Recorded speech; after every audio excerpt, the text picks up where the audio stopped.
দেশের পররাষ্ট্রনীতি নিয়ে রাজনৈতিক দলগুলোর মধ্যে ঐক্যমত্যের অভাব রয়েছে।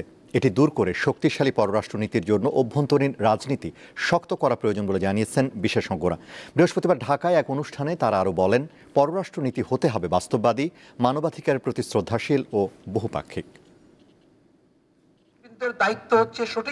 গণতান্ত্রিক পুনর্গঠনের জন্য সংলাপ শীর্ষক ধারাবাহিক আয়োজনের বৃহস্পতিবারের বিষয় ছিল পররাষ্ট্রনীতি। বিশ্ব রাজনীতির পরিবর্তনশীল বাস্তবতায় এই সংলাপ আয়োজন করে সেন্টার ফর গভর্নেন্স স্টাডিজ। এতে বক্তারা জানান, চলমান রাজনৈতিক বাস্তবতায় গণতান্ত্রিক মানদণ্ড রক্ষা, মত প্রকাশের স্বাধীনতা এবং অংশগ্রহণমূলক শাসন ব্যবস্থার প্রয়োজনীয়তা দিন দিন আরও দৃশ্যমান হয়ে উঠছে।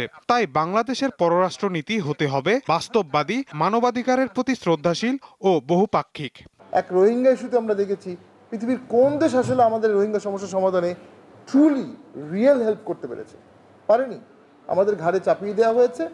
আরও 2 লক্ষ রোহিঙ্গা বরঞ্চ আরও 1-1.5 মাসে আসছে।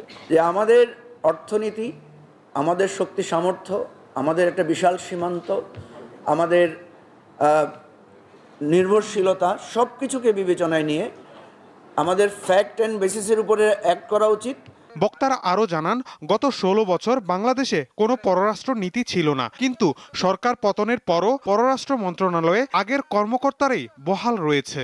সেই 2-3টা দেশে যে দেখেছি, এমবাসির লোকজনের কাছ থেকে বা হাইকমিশনের লোকজনের কাছ থেকে শুনেছি যে উচ্চ পদস্থ স্টাফরা এখনো আওয়ামী দোসররা রয়ে গেছে, তাদের চেঞ্জ করা প্রয়োজন। যে আওয়ামী লীগের কি কোনো ফরেন পলিসি ছিল? মানে শেখ হাসিনা আমলে ওটা তো আসলে ভারত পলিসি প্রধানত ছিল।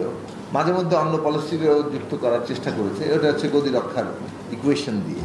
অভ্যন্তরীণভাবে যদি শক্তিশালী একটা গণতন্ত্র না থাকে, তাহলে আমরা যত পররাষ্ট্র নীতির বিষয়ে পদক্ষেপ নেই, সরকার পরিবর্তনের সাথে সাথে সেটা অনেক ক্ষেত্রে চেঞ্জ হবে, যেটা অতীতেও হয়েছে।